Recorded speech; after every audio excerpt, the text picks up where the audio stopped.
Jesus. Oh, man. Boy, you just got your feet soaked. Cheers. Oh, my feet are gonna be so cold now. That is not a way to start the day. That is not a way to start the day. Why did I do that? I'm an idiot. Anyways, welcome back, folks. How you doing? Good morning, good afternoon, good. Dude, my feet are soaked right now. This sucks. Botch. But we're going ice fishing today on the Brute Bakery. You guys know oh yeah, this thing's broken, by the way. Look at this thing. Just kidding. This thing's doing a little flat. I don't know what happened, dude. It's gonna be a good day. Mainly because there's a good chance Bonzo will fall through. I'm gonna send him out there first for sure, because ice has been super sketchy lately. It's actually pretty cold today. I mean, it's been getting in the teens and the single digits at night. But ice does not look good out there. So Bonzo's gonna go out there first. I'm gonna stay here with the camera, vlog the content, because that's obviously priority for you guys, is to see the content of him falling through. I'm just kidding. We're all gonna go out there. We're gonna die together. But the goal today is to see what the Brute Bakery has. We've open water fished this a handful of times, and we've only caught green sunfish. And well, what did I stock? I stocked carp in here. Oh yeah, don't stock carp, they're invasive. Well, I'm gonna shoot them with my bow, so calm down. Then I stocked catfish and a lot of little bluegills. I mean, bluegills we wouldn't even catch today, but a lot of little bluegills. I think some crappie too, and then no, take that back. No crappie. It was two different kinds of bluegills, not green sunfish.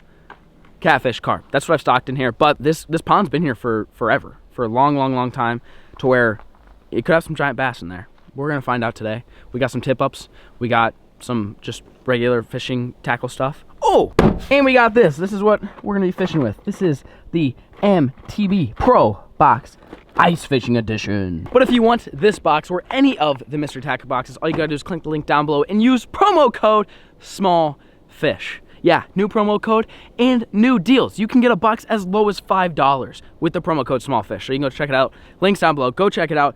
If you want ice fishing, they've got walleye, catfish, panfish, bass. They've got anything that you would ever need. It's like Christmas every single month. But if you guys want to check it out, like I said, use promo code SMALLFISH. Links down below. Get a box as low as $5. That's a really good deal. You look like a pro. Do I look like I'm gonna go work construction? Yeah, you kind of look like you low-key look like a construction worker, right. But it's all right. It's okay. We're gonna load up the sled and get on out there. Just give it a dangle, as Rackley would put it. And we are off, folks. We are headed down to the water. See, it looks like it's open. Look at that. Oh my goodness. This is super sketchy. This is gonna be super sketchy. Clear ice. Oh, clear ice. Yeah, safe ice. John Lemon, safe ice. It's safe ice, don't worry. This should be interesting. It's my first time ice fishing. It's probably the first time anybody has ever ice fished this. I don't think anybody's ever ice fished this pond before. Start punching some holes, make sure it's safe ice, make sure we won't fall in and die. Maybe set up a couple tip-ups for some big bass that are lurking through here and try to catch some fish. Well, you haven't died yet, so that's good. Should we punch a hole just to make sure? I mean, we probably should, just to make sure. I don't know why it's open over there.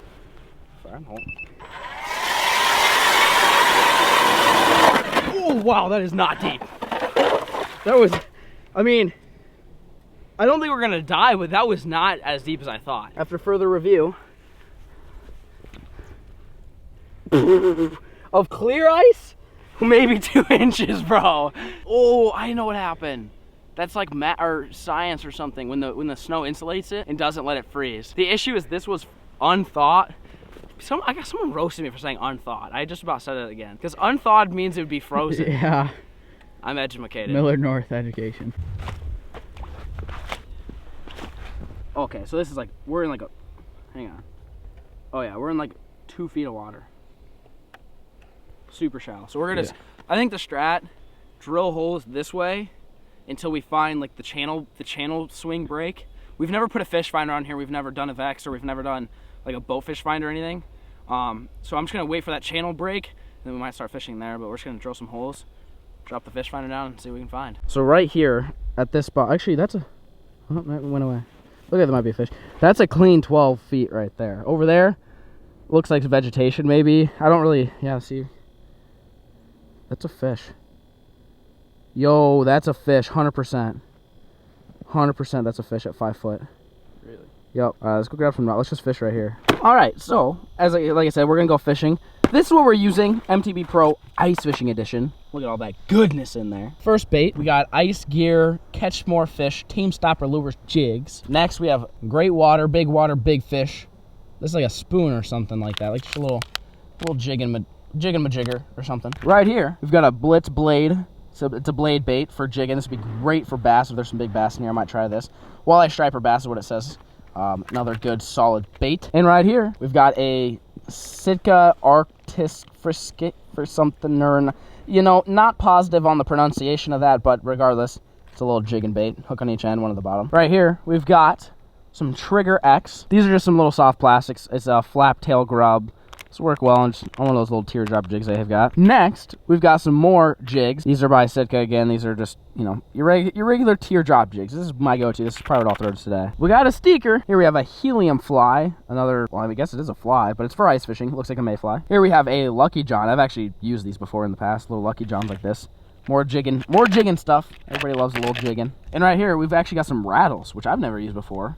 It's like you put sonar balls. Is that what this thing is called?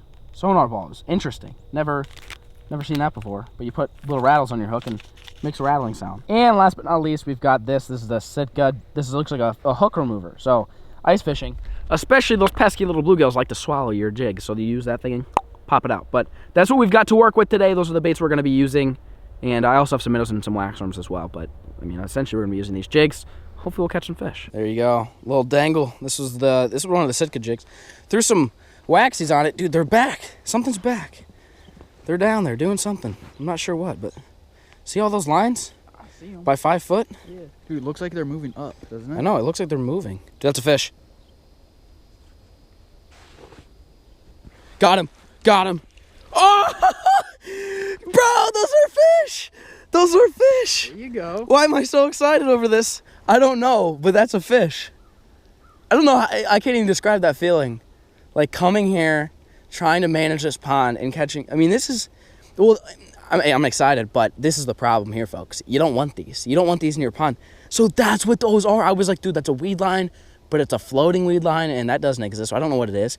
They're all green sunfish. You know how many that is? If that was over there and here. It's crazy. Dude, there's thousands of these things in here. I'm not even going to tell you. We've got plans this spring to get rid of these guys, and it's going to be epic. But for now, they're just, they're going to be catch and releasers until they get big enough to eat. If we catch an eater, we're going to eat it. But for now, sayonara, big guy. There he goes. I can't believe that. I don't know why I'm so, like, I don't know. I'm not a crazy big ice fisherman. So when, you know, I see something on the scanner, I'm like, you know, it could be weeds, it could be a tree, it definitely could be fish, but like just dropping down there and then catching that fish, it just reassures that, like, okay, those are fish. They're suspended 5 feet in 12 feet of water. Never seen that before. This is interesting. This is what I wanted to do, is come learn this pond. Unfortunately, I don't feel safe going that way or that way or that way. I feel safe going that way. So we're kind of isolated here today because of the sketchiness of the ice. It just looks super sketchy. But I'm going to drop back down there and see if I can catch another one. Yep, that's a bite. Ooh, dude, they're loaded in here. Got him. Got him. Dude. That's the same one. Dude, they're loaded. Like, here, come look at this screen. Can you see this screen? Yeah. Could. You guys can kind of see that. They could. Yeah, you guys can kind of see that. That's all fish. The bottom's down here. This is all fish. Every blip you guys see is all fish. Dude, you know how many there are in here? We have so much work to do. These little buggers. And the reason why we're trying to get rid of these is because they're a lot more aggressive than the normal bluegill. Than the normal, you know, actual bluegill. Not just sunfish, but actual bluegill. They're a lot more aggressive. They have a little bit bigger mouths. They're the green sunfish. They're kind of the hybrid. And what they can do is they can actually eat, you know, small minnows and fry and stuff like that. And so that's also a reason why you don't want crappie in a bass lake, in a bass pond that you're, you know, trying to manage and grow big bass in, is because that's another fish. Look at that. Goodness. Look at that. Dude, this is unreal. We're gonna get done with this here in a second and put some tip ups out, because if there are bass in here, they're gonna eat a minnow. But they're thick in here. I mean, you can catch as many of these as you want. As I was explaining, though, these guys, they have a little bit bigger mouth. I mean, I could pretty much lip this guy. Look how small he is, and I can actually lip him. So you can see they've got the bigger mouths. And what you don't want is you don't want those guys in here, because they're more aggressive and they'll actually compete for food. So yes, although if I put a bunch of big bass in here, would they just absolutely start smoking and eating all these green sunfish, and are they good food? Yes. But everything that you guys have commented, and if you guys know more than me, please comment down below, because I am definitely not an expert in this field, but I'm trying to make this pond a big bass factory. It's called the Brute Bakery. We're trying to make it a bakery full of brutes. Bakeries create things, and this is going to be a brute bakery. So it's going to create brutes. It's going to be a a place where brutes are developed and grown and everything else, and so we're trying to manage this as much as possible. And clearly there's a lot of green sunfish in here, and from what you guys have told me, those are not good and you don't want those. And I just caught another one. Look, dude, this is just unreal. I'm telling you. But again, if you guys know more than I know, if you guys know more than me about this, and maybe these things are great, or maybe you want to keep some of them, or maybe you're like, no, you definitely want them out of there, which is what I've learned and what I've researched is you want them out of here, especially when there's this many of them. Let me know in the comment section down below. If I do need to get rid of them, I have a plan. I've got some stuff lined up for this spring. It's going to be epic. You guys will probably enjoy it. It'll make a really awesome video. But in the meantime, Austin and I, we're going to sit here and jig up some of these little sunfish, and then obviously we're going to try to fish for bass, because we got to figure out if there's even bass in here at all. If not, we got to start stocking them. But I got another fish. That's a bigger one. Okay, he's not an eater, but he's bigger. I mean, this is in the middle of a pond, so obviously there's a lot of these guys. See there? I can't even feel them. They're so small. Oh, he's there. Oh, yep, he's there. Oh, he's stuck. He's stuck. He's stuck. Oh, dude, it's a crappie. Oh my gosh. Look at this. A crappie. See, this is why I wanted to come ice fishing. All summer long, all we caught was those green sunfish. This is a crappie. Again, this is something you don't want in here, but I'm not going to kill these guys today. I've got a way of getting rid of them that won't necessarily kill them, more like a relocation process. That's one of the smaller crappies I've really ever seen. He's got a bigger mouth, but he's super skinny. I mean, that's like paper thin. That's first crappie. Now that we know there's crappie in here, see, buddy? Now we know there's green sunfish and crappie in here that we've caught. Like I said, I've stocked carp and catfish and bluegills, but we know so far that that's what's down here. Dude, they're just murking in here. This is unreal. But I think this is what the strat's going to be. I'm going to have Austin try to catch these guys and obviously sift through them. Maybe there's some bass mixed in them. But then I'm going to go try to set up some tip-ups because I really want to try to catch a bass. If I catch a bass here today, I will be so freaking amped. No matter what size it is, I don't even care. Oh, he came off. But I'm going to let Austin take over jigging a little bit, and I'm going to go set some tip-ups. All right, folks, we are going to rig up some tip-ups. Bon's daddy's over there just murking up some green sunfish, but we're going to see if he catches anything else.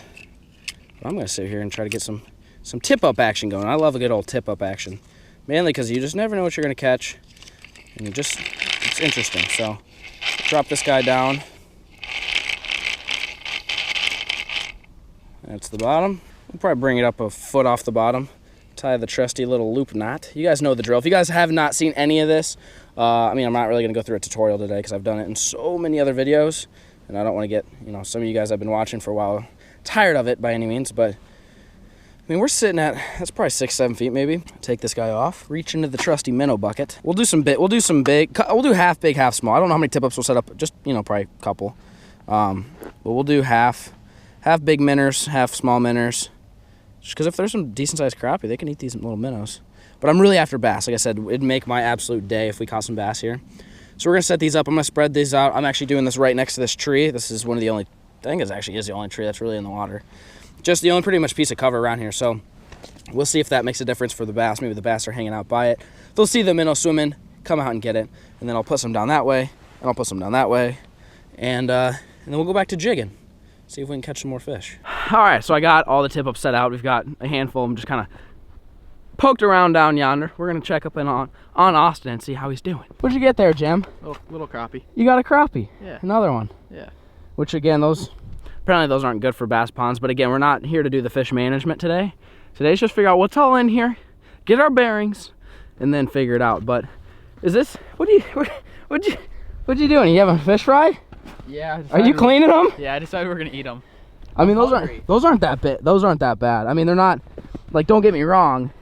No, I wouldn't really probably eat that, but we have to get rid of these anyway. I mean, you might as well enjoy them. Also, if you're gonna eat fish, do it ice fishing, because they're the cleanest. It's the coldest water. The meat is gonna be the best tasting meat that they can be.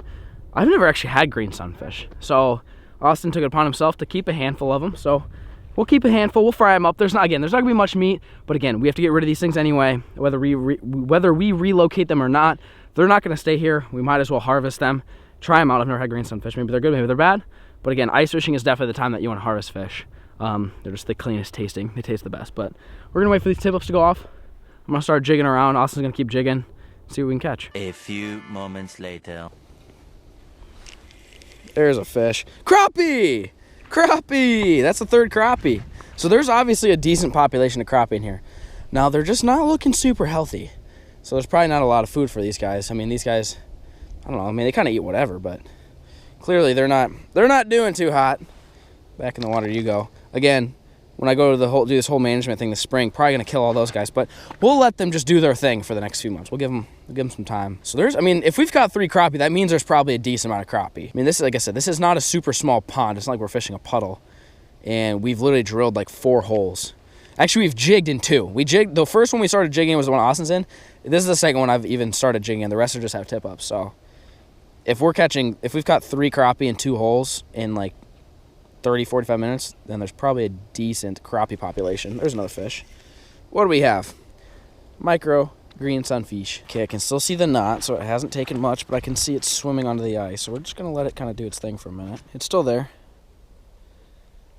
Just gonna let it eat it.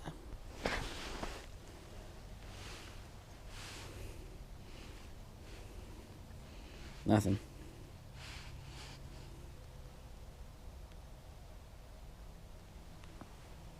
Oh, just kidding. Wait, what just happened there? I go nothing. That's the issue. Well, not the issue, but that's the culprit.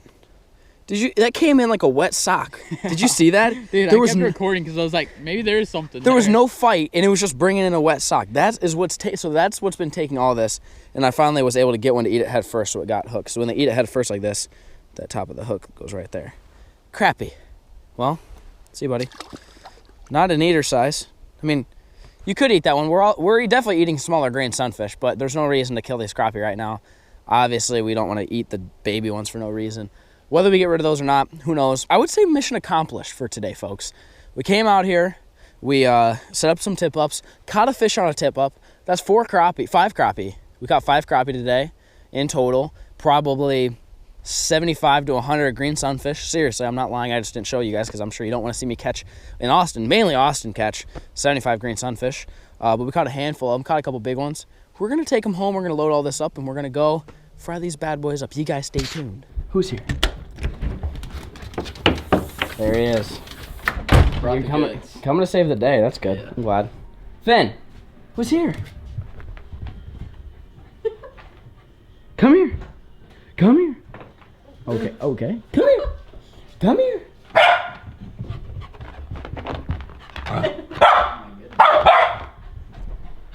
You broke my dog. Look at him. Well, what do you think the odds I can efficiently clean this guy? Oh, you got it. I trust you. As you can tell, my hands are bloody. I'm not gonna lie. Did a test run. Didn't go super hot, but this guy's a little bit bigger, so we're gonna hope it goes better. But I mean, they're not very big. I'm just gonna give you guys the best tutorial. But again, if this is like a hey, I don't know how to fillet a fish, let me watch this video. Yeah, don't watch this video because it's when you're dealing with this small a fish, it's pretty dang hard to like do it the correct way, just because you don't have a lot to grab onto and there's not a lot of meat. Yada yada. I'm just making excuses, but at this point, this is how you do it. Take your knife. You can just kind of get behind this guy like that. Fold it over. Grab onto a scale plate. Then you just want to I don't do straight because you miss a little bit of meat. I kind of go out more of a forward angle, I guess you could say. Let's see if I can see that again. The hardest part is getting a grip on these guys. What you want to do is just kind of slice like this, straight down, and you want to cut this guy in half, like he has 2 sides, like that type of half, not chop in half, but cut down basically to the spine. And so the best way you do that, his spine's up here, so cut down. Once you start feeling bone, then you rotate your knife and then go that way. Again, this thing is so small, I don't imagine it's going to quite go the way that it would if it was a bigger panfish or walleye or something like that. But we're going to have to do with what we've got. So I'm going to cut the belly a little bit, kind of work our way down. You just want to kind of work your way, just cut through its bones, because again, you're going to take these bones out later. But you want to keep your knife as horizontal flat as you possibly can. That way you're not digging into the other side or digging past the spine too much. Again, just kind of work your way all the way down like this. And you give it the old flip. Yeah, I didn't miss much meat. That's just all bones right there. So then while it's connected, I just kind of take my knife, kind of angle it down, but not too far down because you'll cut through the skin. And then just go nice and easy. Saw back and forth like this. This is how you're getting it off the skin. So this. There you go. No skin on this side. And then all you're dealing with for your bones is this part from here to here. And with bigger fish, you can kind of go in and cut them out. Honestly, there's not, on this side, there's not much meat. I mean, barely any. So usually, to make life easy, just take your knife and just cut these out completely. Just right where the bones start, just take a chunk like this. Again, it's hard with this size of fish because you don't have anything to grip, but kind of just do your best. Like that. You're talking about a fillet. That's the best fillet I've ever seen, I can tell you that much. But we're going to go ahead and do the other side, and we'll do the other ones. We've got a handful left. Get the rest of these cut up, and then we'll start cooking them. I expected it to be worse. I mean, a couple of these actually came out pretty decent. Not sure why they have freckles. Not sure if that'll kill us or not, but we'll find out later. If this gets extended to a hospital episode, that'd be dope. This is how we're going to be cooking it. If you guys are new to the channel, this is how I do pretty much everything. If you guys have been viewing the channel for a while, you already know the drill.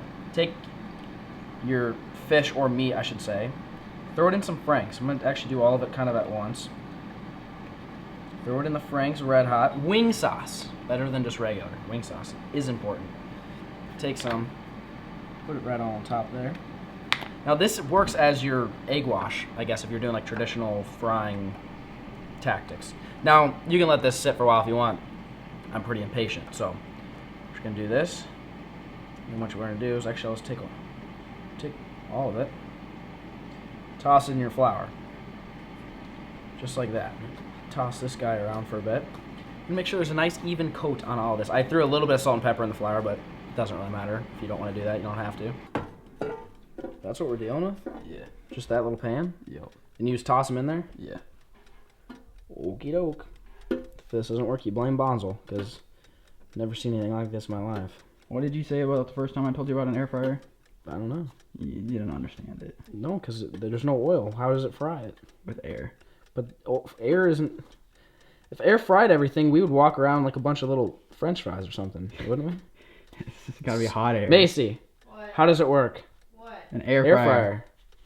You're like a scientist or something. Okay, never mind. Macy has no idea. So we're just gonna go with magic. It is absolute magic. That's how this thing works. Okay.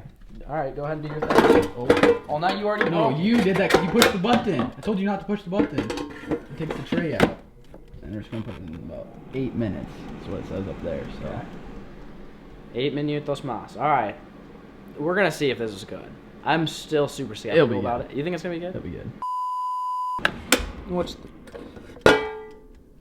Do those look like they're fried? I mean, there's a little golden on that one. What do they feel like? Are they crispy though? Bro, I feel like you're eating. I feel like you're eating fish that's just got flour on it. I mean, they're a little golden. I thought they were supposed to get like golden brown. No? I mean, I don't know. You guaranteed me. If it tastes good, I guarantee you it tastes good. And it is crispy. You gotta try it. Blow on it. Go. So flour, go puff on it. I mean, yeah, but look, maybe you just overfloured it. Oh.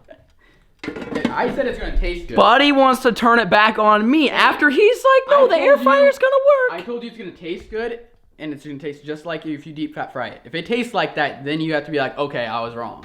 Oh no, I'm not wrong. It doesn't look like fried fish. Like, absolutely Tastes not. good. What did we do wrong?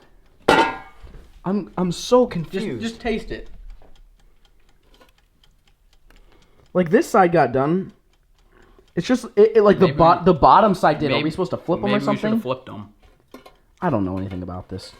I told you, it's magic, but okay, that's pretty good. I think it tastes really good because you can actually taste a little bit of the Frank. Yeah, you can taste more of the Franks. Which a lot of times you can't. Yeah, it tastes a lot like Franks. That's actually. Did it get crispy though? No, it got crispy, but yeah. I'm still just not positive. It's just Why it's got. I mean, a little dusty. But then if you get that off, it's crispy underneath. hey, just blow the flour off and bony apple feet. What do you think though? I like it. Taste wise? You them, yeah. You get a little of the Franks, but then that white meat. I guess maybe I did overflour it. I don't know. I mean, you can't overflour when you fry it. You guys comment down below. What did we mess up? Bottom line, they're good. Tastes better than possum. 100%. Wow. That's good. That's really good. Here's your fish seasoned with flour dipping sauce. Okay. Oh, wait. Chill. Hey, right here. Sit. Sit. You are just about this. Sit. Okay, here you go. Oh, now you're being hesitant? He just spit that out in 0.3 seconds.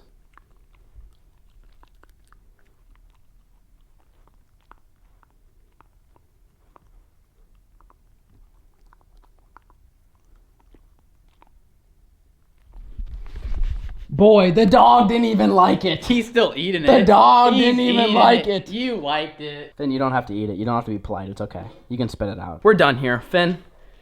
Well, it's gone. So I guess he did somewhat like it. He somewhat liked it. Is there any more? Did you eat it all? Oh, you left me a nug. I was leaving it for Macy, actually, but... Well, she's not going to eat it. So I'm eating it. If you guys enjoyed this video, let me know in the comment section down below. Remember, at the beginning... Can I help you? But like I said at the beginning of the video, if you guys want to sign up for Mystery Tackle Box, use promo code SMALLFISH. Get a box for as low as $5. Go check it out. Link down below. If you guys enjoyed this Catch Cook, let me know. I don't really know what to say. I asked you guys a lot of questions. So answer those questions in the comments down below if you guys would. Really do appreciate the view. Peace!